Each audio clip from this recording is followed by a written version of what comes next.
we have quite some time to dialogue. We have up to 30 minutes, 45 minutes, but we keep going wherever when we are exhausted. Once we have exhausted um, our points and our energy, probably, then we will wrap this up. So I will open this up, and before I do so, I will thank our presenters today for really giving us a whole lot of food for thought that we can chew on, and that this is really a great harvest of ideas that we should always encourage. I do know that once we have knowledge, once we have the full information, then that's halfway to a solution. So that's where we are. So I will open this up for questions, and the way we go, even presenters can also raise further questions. They can make further contribution. They can also ask other presenters questions, and those in the audience use the raise hand thing. If you want to say something, please click on reaction. If you look at your phone or your computer, there's somewhere there's a Zoom function that says reaction. And if you click on raise hand, I will know that you want to say something. And please direct it to a particular presenter. Or if you can't direct it to a particular presenter and it is your own point, please keep it short, at least 1 to 2 minutes. Don't overdo it, please. Thank you. Okay, now let me, I can see 3 raised hands already here. I will take that. The first one I see here is Dr. Obaje. Let me unmute you, and then you can speak. Dr. Obaje, you can unmute, you are unmuted. Yeah, thank you very much. I think this is a very, thank you for all this contribution. I'm really impressed by the points that have been raised. My question, no, my question goes to, I think, uh, uh, Dr. Dr. Ndayo or Dr. Dufatanye? Andrew, Andrew Cancer, yes. yes, I think, yeah, he made a very yeah. So now, specifically, we have had this tsunami of military coup in West Africa, and the people, the ordinary people on the streets, seems to have risen up to say they support, obviously because of the hatred for France and all that. What should be the strategy? I mean, we are in a situation of where we do not like, the colonial masters, but at the same time, we are not sure if we should embrace our coup plotters or our local leaders. What should be the strategy moving forward in terms of these coup plotters, yes, are willing to organize election because of the pressure, but they could put down the uniform, become the whatever. So, what should Africa do in this scenario? I mean, now that we know all these problems, what should we do in terms of evolution of leadership that will ensure that we rid ourselves of this cycle, of this vicious cycle of poor leadership? That is the question. Now, Okay. my comment, yeah, I have a comment because I don't want to speak again after this, is specifically about education. I think you made a very important point about the kind of education that we receive. And this is a very powerful one because I mean I'm speaking from Singapore. Okay, um, I was forced to come to Singapore. I mean to leave my lecture job in Nigeria because I dared to register a technology patent in the US and Japan. And when I went back to my university in Nigeria, I was told point blank that patents are not recognized for promotion in the university. If I had broken down my patent to publish more papers, I could immediately have become a professor in the university. Meanwhile, I mean, so I had to. Meanwhile, people were waiting, hunting for what the patent and all that. I've been here for 20 something years, running a factory and manufacturing product and all that. And it still remain a very big issue when I listen to a lot of things that we do in the universities back at home. Uh, okay, so how um where do we start from? Because it's so I just last week I met there was gas tech, you know, gas tech conference in Singapore, and I met a lot of people from Africa. I met somebody who said, I read chemistry, but I changed to banking because, chemistry does not pay, and all that. And we have a lot of young people who, are not reading science. They're not taking science seriously because they don't see scientists being recognized. They don't see scientists being promoted. You don't get anything by reading science and all that. So how do we begin to overcome this issue? To the man Obudi, that is Obudu, I am because we are. My Ubuntu. Okay. question, Yeah. Ubuntu, yes. My question is that we have articulated this philosophy, but if it is not backed by a political system, that is there because the way Africa, the so-called democracy that has been introduced to us from our colonial masters from the West, I think is structurally faulty for multicultural, multi-ethnic system that we have. I speak specifically from Singapore. Just last week, we just elected the president, okay? Uh, Singapore is predominantly Chinese, but the president that was elected just last week is an Indian from minority based on credibility, capability, and integrity. Okay.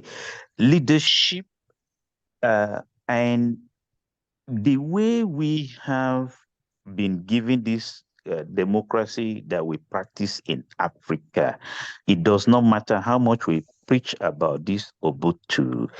If we do not have political scientists or people like all of us here put our heads together to come out with the system, leadership evolution system that does not recognize anything beyond your integrity, your capability, okay, and your how you are able, your capability to perform and all that. If we are not able to bring the system, okay, into to be, we are going to still have this issue about patriotism, because when you have people that are not capable being the leader just because they come from a specific tribe, or because they, for some reason, they bribe their way into authority, you're not going to have patriotism, develop in this kind of system. And everybody seems to get what they can get for themselves. So how do we overcome and make this Ubuntu really not just in words, but in practice, that we can rid ourselves from so-called democracy, the Western democracy that is really killing us? Thank you very much. Thank you, Dr. Obaje. I just allowed you more time than I stated earlier, because you did two things here. You asked questions. You also made your own comments and also raised further questions. So I mean, this is a dialogue, so I just didn't want to cut anybody off. But any of us, any of the presenters, or anybody even in the audience can chime in on any point that is raised by, it's just not going to be only Dr. Nkansas or Dr. Duke Fatanye, or anybody who has something to chime in can also do so. But let me give Dr. Nkansas a minute to respond, and then other speakers can respond to their own part. Just raise your hand if you can, and then I can, and there's another raised hand there, but let me just let Dr. Nkansas respond quickly. You have just a minute, and I'll call the next guest here who wants to say something. Okay, no, Dr. Nkansas, you can go ahead. Okay, am I muted? You are muted. Yes, go ahead. Okay, good. Yeah. The first question about the military coups, as ADC, we have stated our objective. We do not tolerate any coup d'etat. But you see, this is like a two-edged sword. Once the population feel oppressed economically, and they are jobless, and they are desperate, you see, desperate and hungry people can do desperate things. So, in as much as we don't encourage coup in whatever form, we must also find solutions to people's plight. Because let's face it, I've been to Niger and Mali. I've worked there because of the nature of the work that I was doing internationally, and the plight of these guys are so miserable, very, very miserable. So we must look at it from both ways. Coup is not good; it's not the best. But why is it that people are supporting it? All because they have been neglected by their political leaders for so long. So going forward as ADC, I think we must come together with, the person who asked the question said, we must come with issues as to guide maybe governance or guide the way things should be done to address some of these conflicts that we have in Africa. ADC should take it upon itself to do that. That's my answer. Yes, thank you. Thank you, Dr. Nkansas. I have, I thought I did have Miss Helen. Okay, yes, yes, Raf, please, Prof. Njoku, you can go ahead. I see your hand up. And then I also, after you, then I'll call on Dr. Azodo. So go ahead, yes. And also don't forget me, my question has not come. Oh, Patience is back up. Okay. After, okay, go ahead, Prof. Njoku. After you, then I'll call on Patience, and after Patience, then, yeah, go ahead. Oh, sorry. You are not, wait, hold on. I don't know how you got muted again. Sorry, you got muted. Thank you very much. Yes, there are so many things to unpack. The last person who asked questions, those were just pivotal questions, but I have to be very brief. One point I want to make when it comes to political leadership in Africa is that truly, you are right, we have not found the best approach to politics and democracy. And remember, this question about how to indigenize democracy has been a recurring question for the past 200 years, starting with the time of Alexander Cromwell and others who came to West Africa to think about the African situation. And now through colonialism to post-coloniality, we are still struggling with that question. Everything boils down on everything boils down on leadership. Part of the problem of that leadership is because our post-colonial leaders, and Frantz Fanon mentioned this a lot, even the theories of Emmanuel Wallerstein incorporates both political and economic solution to African problem. So what is happening in post-colonial Africa is our leaders are just following the West blindly, and they look towards the West for authentication and validation. But if only we could delink ourselves, which is what Emmanuel Wallerstein was preaching about, and some of us thought that he wasn't realistic. If we delink ourselves from much of this hype from the West, the rest of our problems are easy. We could easily, it's difficult to go back to the pre-colonial era, but we could easily marry elements of values we have in the indigenous society with our needs in the modern times and come up with our own solutions to contemporary problems, whether it's economic or political or social or cultural. And I think that's the way to go. But in the realm of political science, even today, there are scholars who write about consociation, which was actually, constitutional democracy was actually what made Western Europe, from Belgium to Netherlands to Austria to Germany to Switzerland. You mentioned about Singapore. Nobody hears even the name of the president. We don't know. But in Africa, every president wants to be heard and to be validated in the West. If you look at Botswana, Botswana is one of the most prosperous countries in Africa. You don't even know the name of the president. Nobody hears about him. That's the kind of thing I'm talking about. Delink, be quiet, pursue your goals, solve your problems. Don't advertise yourself, because the West is jealous and they will undermine you once they hear your voice. So that's just my quick chipping. When it comes to politics in Africa, considering our ethnic composition, it must be consociational political approach. In a consociation, the president or the prime minister doesn't matter because he has little rights. He has little power. It's always going to be a council of representatives from the ethnic groups who will take the final decision. We have not really explored that kind of politics because we want to pursue America's federal system. We want to pursue British German federal system. It's not going to work in Africa. I will stop here. I don't want to take much of your time. Okay. Yeah. Thank you. Prof. Njoku. And I will just to add quickly to that before I call on Ms. Patience Ladan.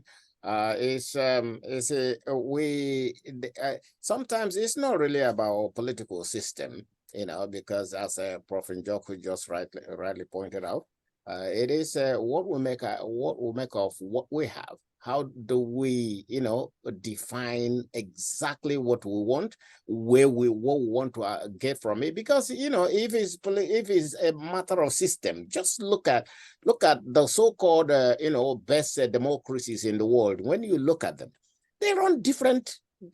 What Britain runs, I don't know how anybody can say that is actually democracy.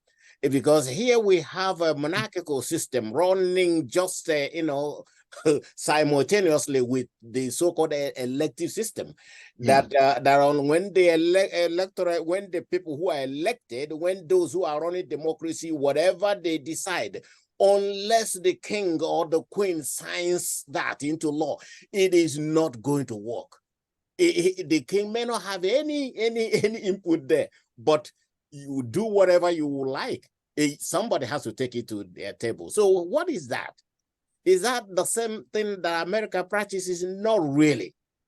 So, and I think unless we begin to think in terms of what we can do, what works for us in Africa, rather than this validation or going to trying to fit in whatever we are doing, whether it fits what they call global practices or promising practices. That's the problem we have. But let me stop there and call on. I will unmute Ms. Ladan. Please go ahead, Ms. Ladan. You have the floor now. Unmute yourself. Yes. Okay. Hello, everyone. I'm listening in from Jos, Plateau State, Nigeria, and I'm a lecturer at the Plateau State University, Bokos, Department of History and International Studies. I'm particularly very happy with the discussion. I enjoyed all the speakers, and they made very valuable contributions to this. However, I just want to say a few comments that I noted. You know, from the first speaker, like he rightly pointed out, it seems like we're reliving the 19th century in the sense that there seems to be the scrambling and partitioning of Africa all over again. And it's been my worry, really, because in my own view, I believe that colonialism was way, or has impacted Africa in a negative dimension, much more than the positive. So I'm particularly worried. It means that we didn't learn from history or what the problem is. And so perhaps I would like him to shed some more light on what the problem is that Africa seems to be facing, whether we have not learned from the lessons that colonialism brought, or what really is the matter with us. And I also want to make some other suggestions. This now will be directed at Dr. Apollos, I think. I think, what are you doing to recruit the younger generation to drive in this African awareness? Because it looks like there's a disconnect between the older ones and the young generation in, you know, projecting the African story and the African perspective on issues. So, and for the educational system, my contribution will be that perhaps there should be a curriculum that unifies African views in totality. And then we'll now begin to inculcate this curriculum right from the primary school, so that you would see that what we currently have is that history at some point was even abolished in Nigerian universities. And so if we are away from history, I don't know where we would be because of the current realities on ground. Thank you very much. This is just my little contribution to the entire conference. Thank you so much, Dr. Ladan.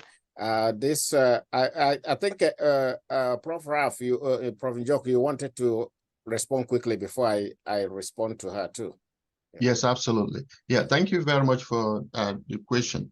Yeah, the short answer to your question why about colonialism and the new scramble going on in Africa now is because of what I will call our lack of wisdom. So the new trend we are seeing now is coming in form of all these foreign aids, whether from China or Russia or Japan or anywhere. It doesn't matter. The fact is what they take from Africa. Mm-hmm. So they give us $1, they take maybe $2 billion. That's one part of it. The other part of it, the same thing, is the consequences of what is to come, because at the end of the day, we are owing them billions and trillions of dollars. And then that will lead to serious consequences nobody can predict, especially when we don't have even the weapons to defend ourselves. So something serious is going to happen, who knows? But this is my point, and I emphasized this in a recent presentation just 2 weeks ago, somewhere here on a forum. Gaddafi was saying this before they killed him. We don't realize how foolish we are. They are giving you paper money, paper, colored paper, nothing. And they are taking gold, diamond, oil, silver, everything. The real money is the gold, the real money is the silver, the real money is the diamond, the real money is the oil. We're only taking paper, so they are just printing them here and giving you those papers, useless papers that could change anytime. And we are trading with them. Dr. Andrews, you mentioned how you went to Benin, and they couldn't even accept your local Ghanaian currency. All they want is dollars. So the US can print trillions of dollars and sell them to Africa or anywhere in the world and collect all your resources and bring them there and then use it to create something else. Paper money doesn't create anything. It doesn't add value to your wealth. What adds value is what they are taking away from Africa. That's why the French don't want to leave Africa. They don't want to leave Niger. Once we understand that, our useless currencies will gain more power and gain more bargaining power, and we can bargain and use our money. I remind you, in the 70s and 80s, you buy anything you need in London with Naira, Nigerian Naira. On the street, you give them Naira, they will accept it and give you whatever you want. You don't need to change it to pound or dollars. Then 1 Naira is changed for one pound, and 1 Naira is changed for 1.2 American dollars. But we have forgotten all that, and everybody's now scrambling for Naira and stealing and dropping our wealth overseas while they are giving us paper, nothing more than paper, green paper. So we have, it's lack of wisdom. We have not learned anything from colonialism. And the consequences this time will be higher than in 1900. Thank you. Thank you. I will quickly respond, and then I'll, Dr. Dufatanye, his hand is up. I think he wants to respond also, maybe to the Ubuntu question that Dr. Obaje asked. But Dr. Ladan, you did ask a question about our youth. One other thing you mentioned is also the importance of history. Nigeria was the first to toy with that. You know, that history should not be taught in schools or in primary and secondary schools and so on. You know, any country that even thinks about that is a country that is about to lose its own soul. That there is no doubt about it. Yeah. Because you know, sure. I mean, if Nigeria even toys with that, it means that they just care nothing about development, because there is no way you can measure what progress you are making without actually going back to see where you are coming from. And they have really affected the mindset of our younger ones, that if you ask them to even come and listen to this kind of discussion, they say, for what? And for, you know, they have made them so materialistic to seek to begin to think that fast lane, being on the fast lane, making money quick and doing all that are the best.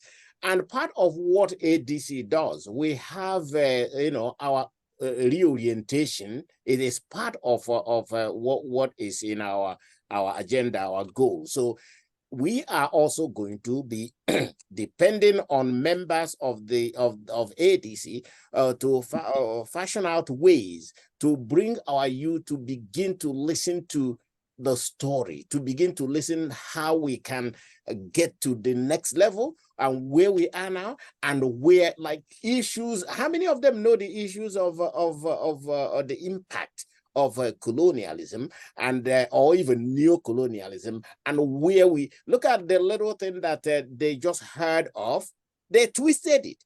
The thing you hear about the IPOB youths and so on, you know, do you know what? They just heard that there was war and the Igbos were mistreated and all that. Boom, they say we want war. They took knife and all, they want to fight. Then those who participated in that war says, please calm down. Let us tell you exactly what happened. Because they don't have the real story. All they heard about is how some people were butchered and so on. And it just says them, that is the danger of a single story. That is the danger of a half-baked story. And we are in that danger. And the ADC is trying to see how we can, you know, reorientate the mind of you towards the values, towards democracy, towards respect for literacy, literature, and history, and also politics, as well as science that Dr. Obaje mentions. So let me stop here and get Dr. Dufatanye in here to respond. Dr. Dufatanye, you are unmuted. Do you hear me? Yes. Yeah, okay, thank you very much. I was just to answer to the comment of Dr. Obaje about the concept of Ubuntu. And he's right saying that how can we implement anything about that concept? The point is that he's right. If we just talk about values and we don't do anything, it becomes just a slogan.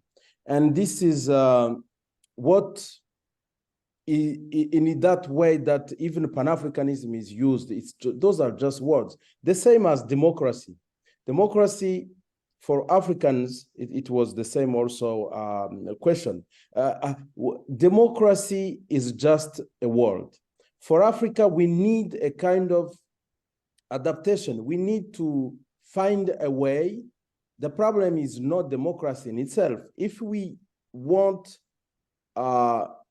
people to be happy with the power, with the governance they have, it needs to be adapted to African reality. And adapting it to African reality is also starting to use concepts which were coined in Africa. Ubuntu, for example, in Europe, sometimes when you want to, I'm a professor of philosophy, when you want students to write on Ubuntu philosophy, other colleagues, other colleagues do say that what kind of concept is that? What is the equivalent in the West? So there is no equivalent in the West. So democracy was a concept in Greece, okay? Perhaps in Africa, we need also to coin our own concepts and not only words, to change our way of thinking, to come back again to our traditions. And then the problem is not democracy, how it is practiced in Europe. It's adapted to Europe. We need to find our concepts, and we need to find a way also to adapt ourselves to our traditions. That's all what I can say about that. Yeah, thank you, Dr. Dufetanyi. Dr. Zodo, you had your hand up before. Are you? Let me unmute you, Dr. Adozo. You are being unmuted now. All right. Thank you for remembering me. Sorry. Thank you, everybody, for all your wonderful presentations. They've been very enlightening. And the global topic was emerging global alliances and the African future, right? Am I correct? Yes, and their impact on Africa, yes. Yes, and I just want to chime into Professor Raphael Njoku's last intervention, which kind of really nullified my question about the currency, the almost uselessness of the currency compared to the resources they take away from Africa. My initial question was going to be why I did not hear from any of the speakers about the emerging risks of what I have called new colonization through the currency. You know, it's no longer now the implantation of the flag to scramble Africa and take over Africa. It seems to be now the implantation of the currency through institutions like BRICS, BlackRock,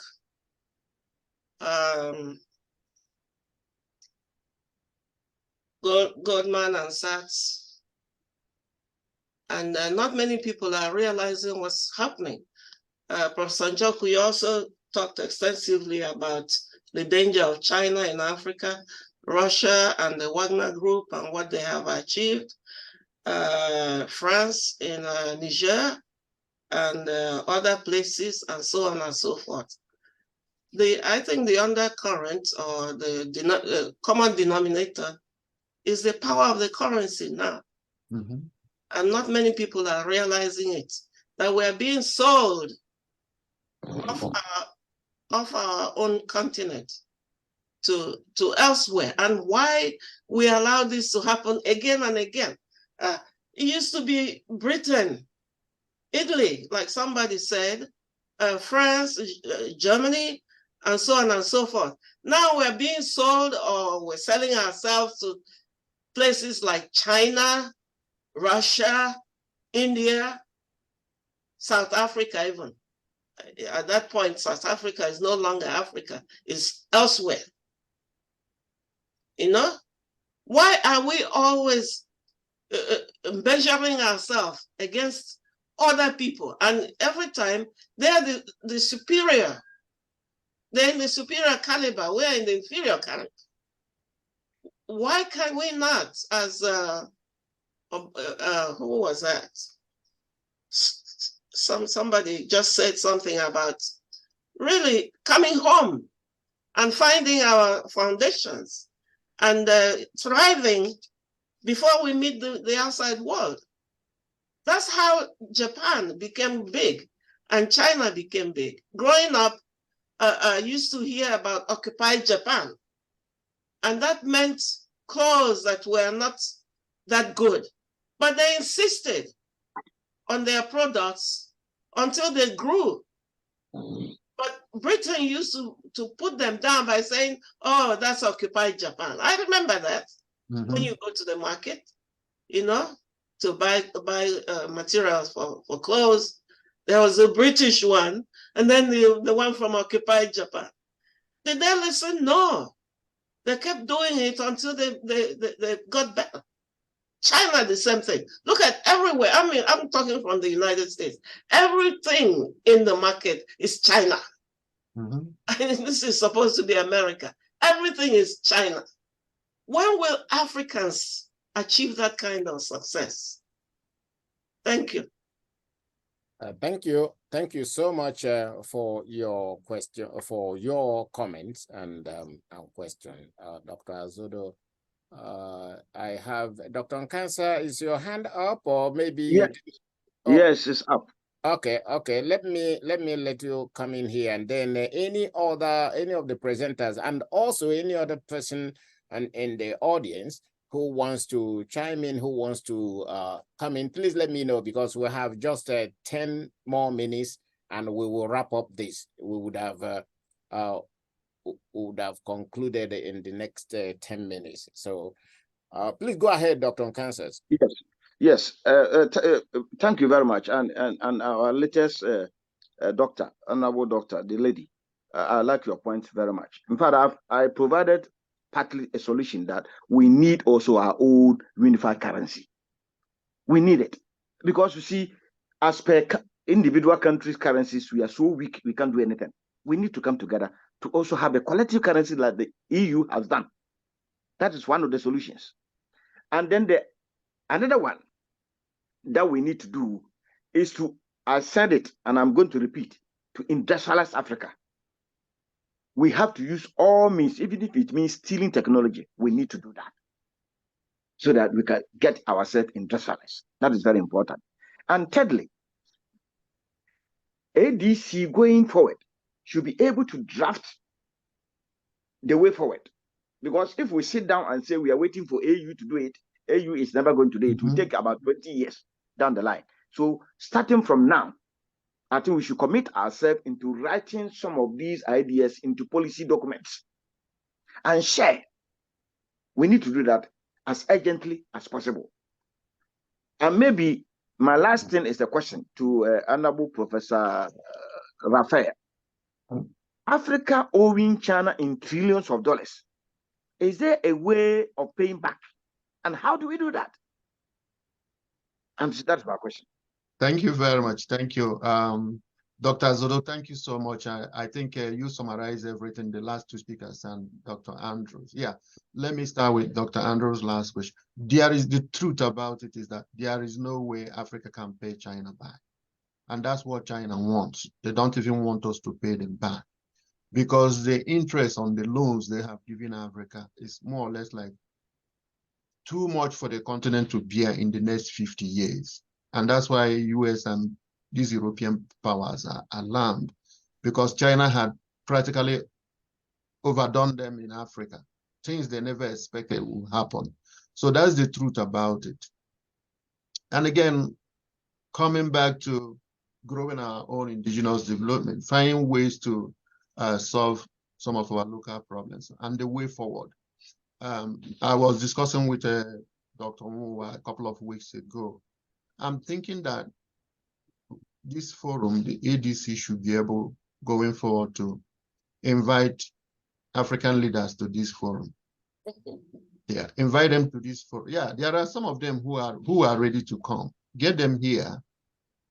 Let's chat with them so that they can, by the time we talk to about 50 African leaders, 1 or 2 will be able to understand what we are talking about and possibly go back home and find a way. So the way forward must start from one country. So let's say wisdom in one country, just like the communists will say, communism in one country and then spread to others. Let's just get one to imbibe this wisdom we are talking about, and then see what follows. If we don't have a strategy, if we don't have a way to disseminate our ideas here, it's going to remain with us and there will be no impact. Thank you. Yeah, thank you, Dr. Prof. Njoku. I think that's Dwayne Janus. Please, I see your hand up. Let me unmute you so that we hear from you. If you can turn your video on, that will help too. If you could. It is. My video is on. Do you see me?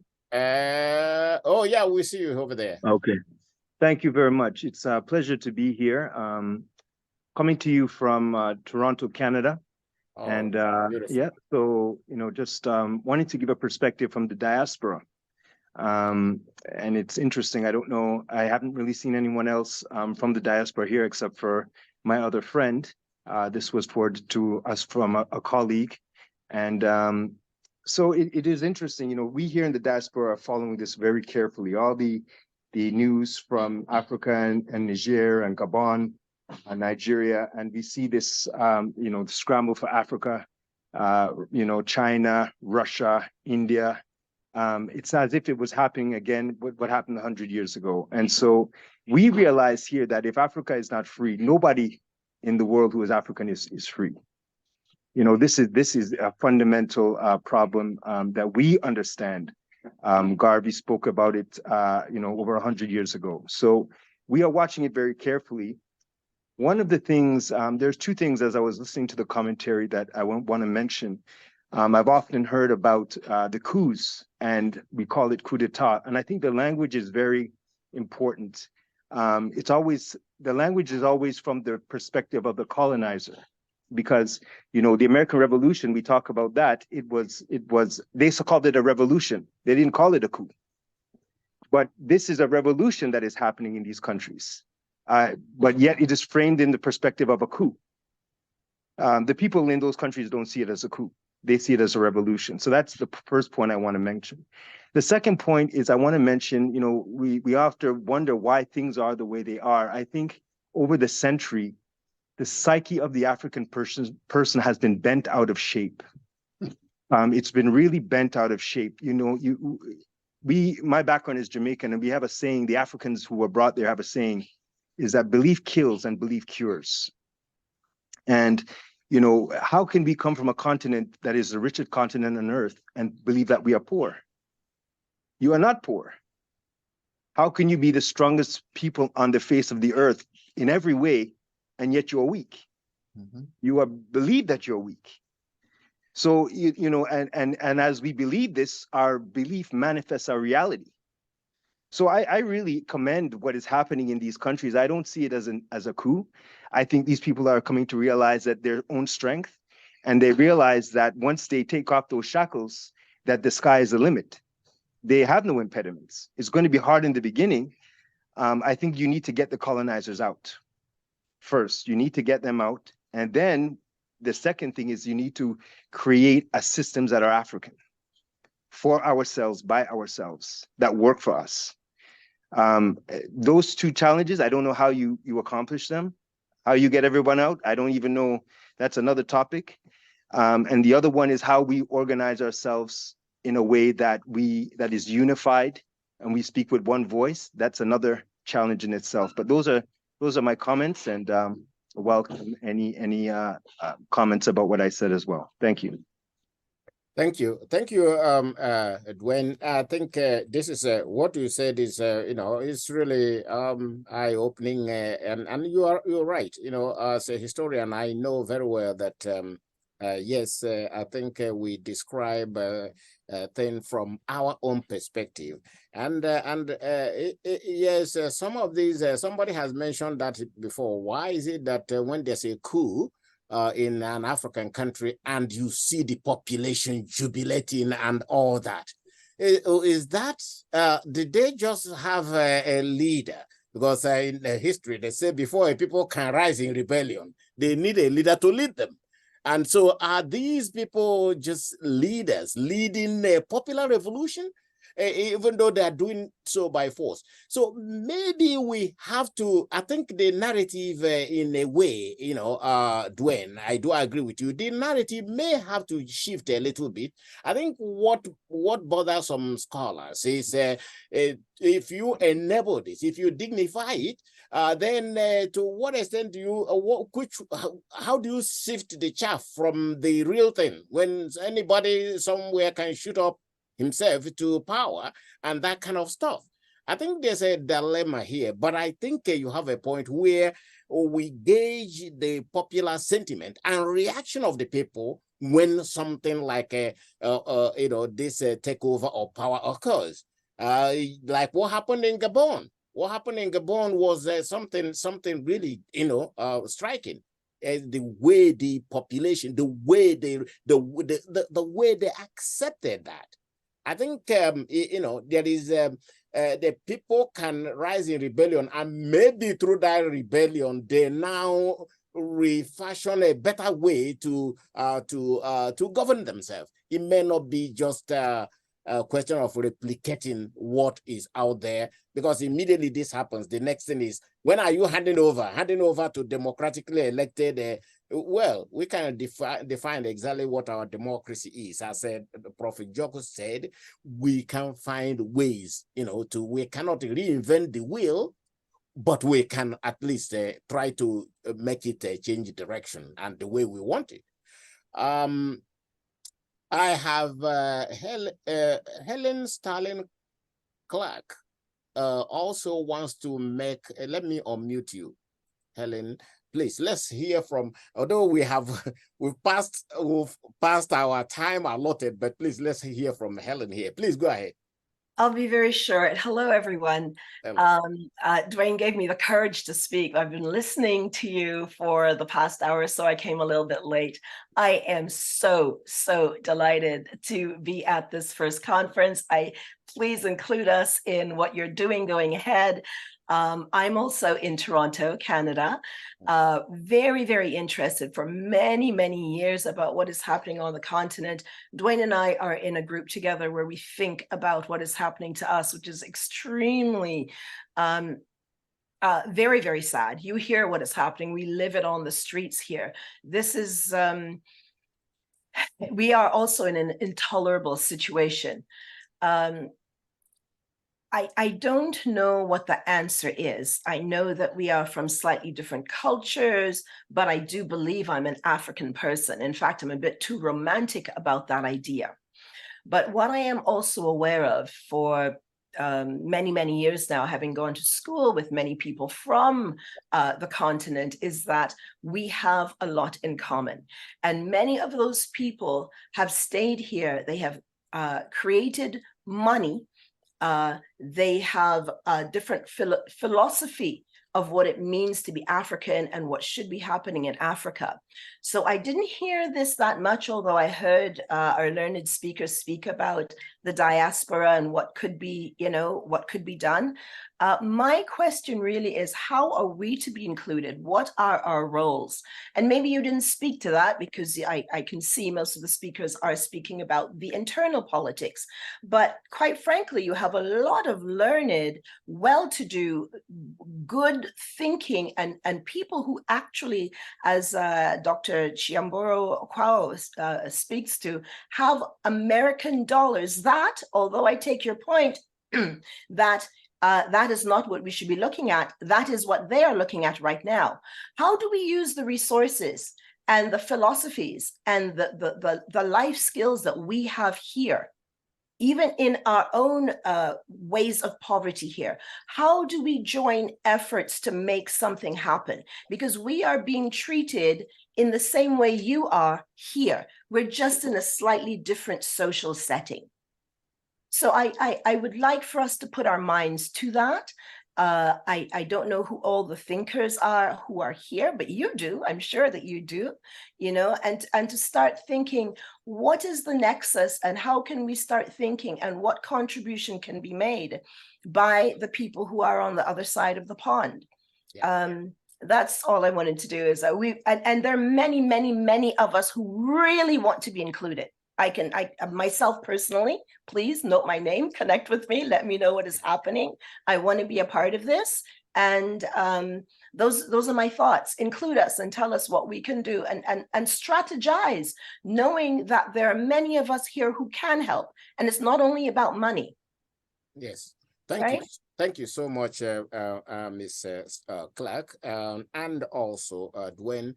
We are delighted that you were able to join us, and I'm the Secretary General of AEDC, and I will certainly reach out to you, and even to everybody who is participating here today. Please, we need you at ADC. We need your ideas, because ideas are extremely important. They change the world. It is not about money. We need because we have people here, we have professionals. So we are going to connect with you,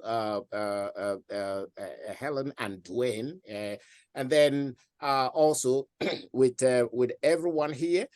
We want to make sure that you understand that you are part of this process.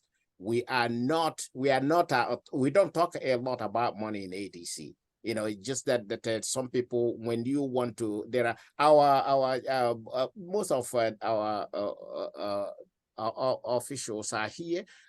Is Dr. Isabel still here? Because I would like her to. If it's not here, then we will like the board chair of our governing board to make a closing remark, vote of thanks. But again, I know that we have a lot to say, but we can't finish them on the same day. And this is just one of our conferences. There will be more ahead. There will be more, so that we can pick on some other topics. We have Professor Njoku here who is really, really he can help ADC bring in some prominent speakers here. Any country that ADC zeroes in on, we can at least get the ambassador. We can get the the Minister of Foreign Affairs to speak to Africans in diaspora. We are not talking about just Africans who are recent immigrants. We are talking about African Americans, the sixth region. They want to hear what is that. African Canadians. Yes, African. That's the sixth region. African Canadians, Afro Caribbeans, and so on. When I was in Jamaica with my wife the last summer, and I tell you, we have never felt more at home. When we were, it was like, as I say, what is the difference here? It is like somebody who is really at home, and I can understand how when they see us, the feeling, the way they feel about Africans and their connection. So ADC is a connection, is that bridge between the Africans in the continent and Africans in diaspora and recent immigrants and indigenous, blacks here. So that's a one-stop place, and we will be getting across to you. And please, you can our website is there, and I'm going to send that across. But get back to me if you are interested in joining our movement. I will let the board chair, Dr. Imablu Andrea Dufatani, just give us a closing, quick closing remark, and then we will wrap this up. And again, as a moderator, I thank you so much for your time. Thank you. Dr. Dufatani, please let me unmute you. Let's see here. And then, when did I meet you? Okay, let me unmute you. You can. Okay, yeah. Thank you very much, Honorable CG. First of all, I want to thank everyone who was present, who attended this Congress, which was very, very rich. We are joined together from different parts of the world, but we have one spirit, which is African. And thank you very much for those who are not members of ADC for your comments. I profit the occasion to thank again Madame Clark and all those who joined us for the first time. You are welcome, and we need your force. We join together forces so that we can move together for Africa. Then I thank you very much. I thank you, Professor Joku. Your input was very, very important. We need you also in the ADC. We need all of you. And I cannot finish my speech without thanking very much, especially Honorable Andrews, and who was the main, the main pillar for preparing this, and also the very, very brilliant role of moderator by Professor Okushi, who is also our CG. I thank also all the panelists, and we are determined to continue slowly. We have our purposes, and this is our first conference. And you can see there is a need, and we should, I took notes about the fact of inviting African leaders. We should not only invite African leaders, but we should now be discussing with Africans who are in Africa, which is very important. I didn't see, there were some participants from Africa, which is very, very good. Thank you very much for participating, and we should have more people participating. And the purpose would be even to have not only an online conference, but also a conference, a physical conference in some countries of Africa. Okay, so thank you again, and I wish you to have a good afternoon for those who have an afternoon, and those who have who are in the evening, a good evening. Thank you again for your participation. Together, we're gonna win. Thank you so much, Honorable Chair, and thank you again, everybody. Add my voice, and you'll be hearing from us, and I will look forward to hearing from you. Contact the Secretariat. Just contact me if you want to know how to contact me. If you use your WhatsApp, I will always get back to you. I wanted to direct your attention to our website, because that's where you have our contact.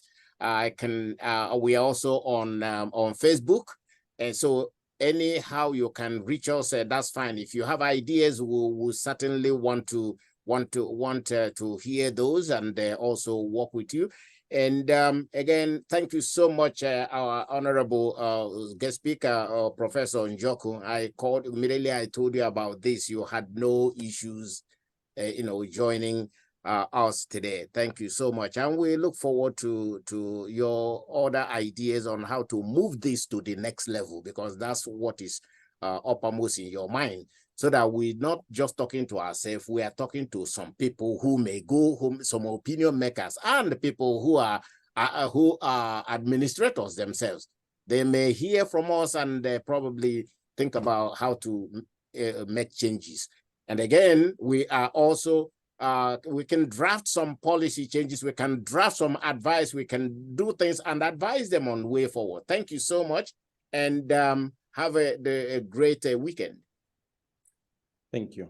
Thank you. Thank you. Thank you. Bye.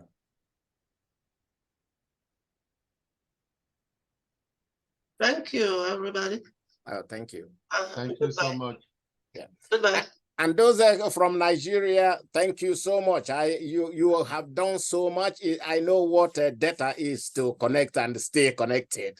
Thank you. Thank you, Madam Helena Vasute. Thank you, David Uguwezi. Thank you, Dr. Ladan. And again, thank you, Ms. Helen Clark, and also Dwayne Gemos. And I have, there's also Jerry Tasker, Tasker. We didn't hear from you, but thank you for joining us. And I probably forget it. Oh, thank you, Dr. Ubani, for joining us too. And who else? I'm forgetting a whole lot. Oh, Mr. Chefier, we appreciate your presence, and so on. So we'll see you in the next next conference. We'll see you also see you at our next meeting once I get your contact. Thank you. Thank you. Thank you. Okay. Bye bye. Bye bye, everybody. Yeah. Take care. Bye.